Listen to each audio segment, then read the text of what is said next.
नमस्कार दोस्तों, स्वागत है आपका स्टेनो गुरु यूट्यूब चैनल में। दोस्तों, उत्तर प्रदेश लोक सेवा आयोग से जो अपर निजी सचिव की वैकेंसी आनी थी, जिसका नोटिफिकेशन आना था, 2013 वाली वैकेंसी की बात कर रहे हैं हम। 2021 वाली की बात नहीं कर रहे। 2021 वाले का तो अभी कुछ अता पता नहीं चल रहा है। फिलहाल यहाँ पे 2013 वाले के लिए अपडेट कर दिया गया है, जिसका ऑफिशियल नोटिफिकेशन आना था।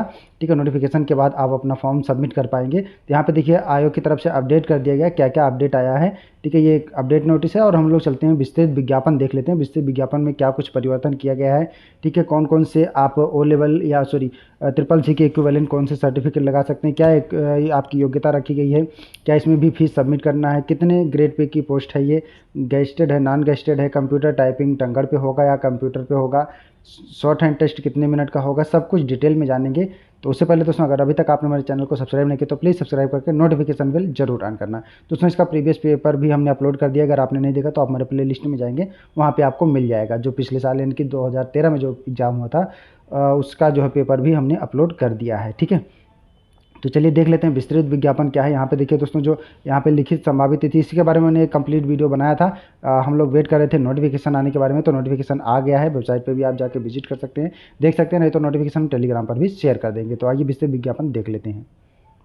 दोस्तों, यहाँ पे आ गए हम आयोग के विस्तृत विज्ञापन पे। देखिए, यहाँ पे ये जो विज्ञापन है दोस्तों, ये जो 2013 में आया था विज्ञापन, सेम वही विज्ञापन है। उसमें कुछ भी संशोधन नहीं किया गया है।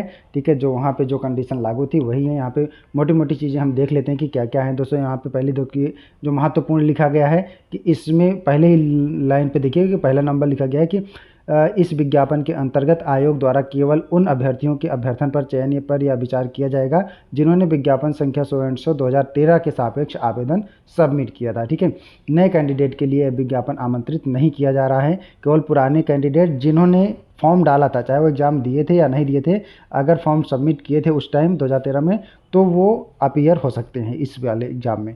ठीक है, और यहाँ पे आगे जो डिटेल दे रहा है कि बस वही चीज़ दे रहा है। और ये आपका 22 अक्टूबर तक, यहाँ पे 12 अक्टूबर तक आप अपना डाउनलोड करके, ठीक है, और सक्षम प्रतियाँ अपना स्वराज पत्रित अधिकारी या स्वयं जो है उसको वेरीफाई करके स्वप्रमाणित करके आपको आयोग के पास भेजना है।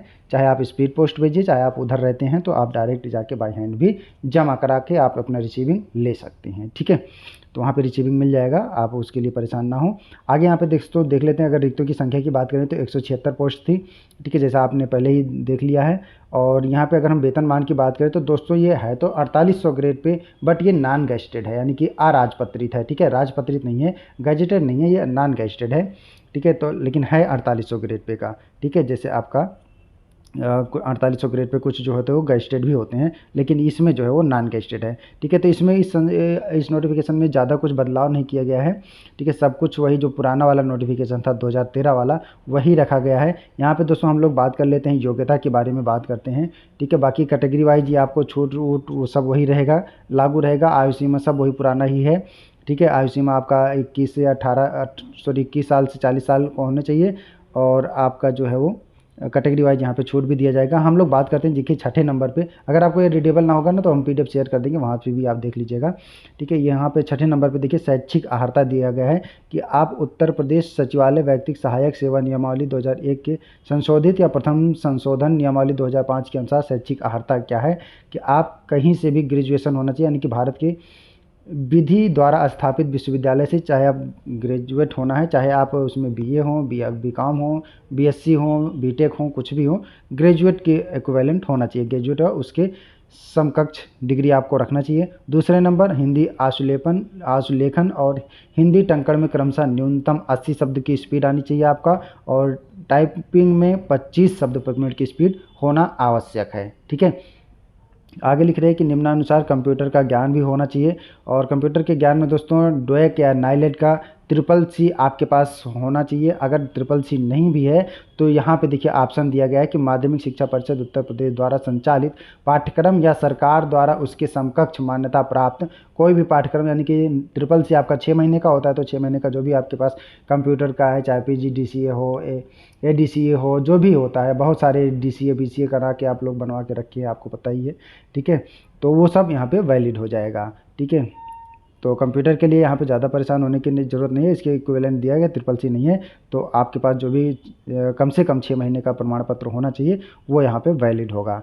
ठीक है, आगे यहाँ पे नोट में लिख रहा है कुछ, तो यहाँ पे देखिए नोट में यहाँ पे लास्ट में देखिए कि यह भी उल्लेख किया जाता है कि निम्नांकित परीक्षाओं द्वारा संचालित परीक्षाएं माध्यमिक शिक्षा परिषद उत्तर प्रदेश इलाहाबाद द्वारा मान्य नहीं है। ये 8 बिंदु दिए गए हैं।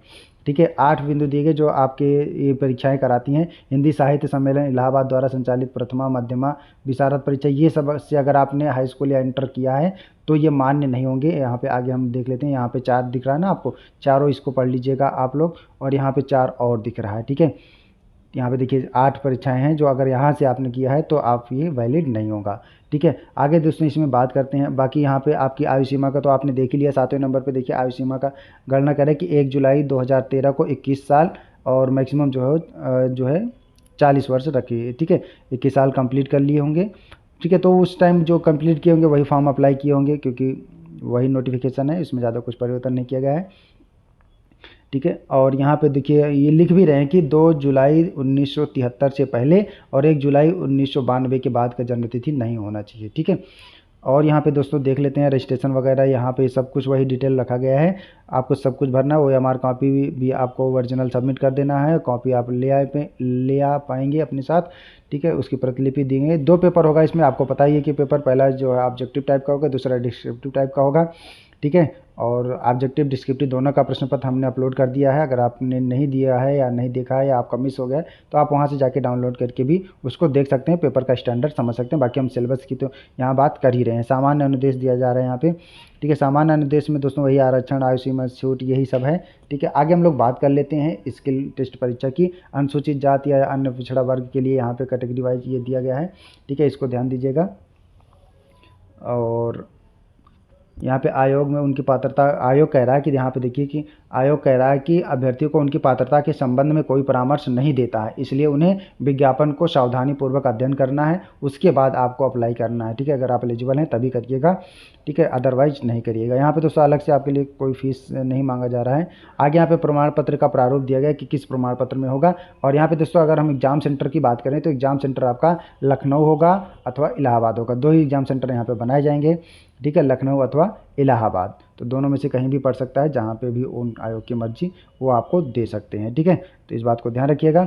आगे दोस्तों हम लोग बात कर लेते हैं परीक्षा योजना एवं पाठ्यक्रम के बारे में। यहाँ पे डिटेल में बात कर लेते हैं। देखिए परिशिष्ट 2 पे पहुँच गए हैं।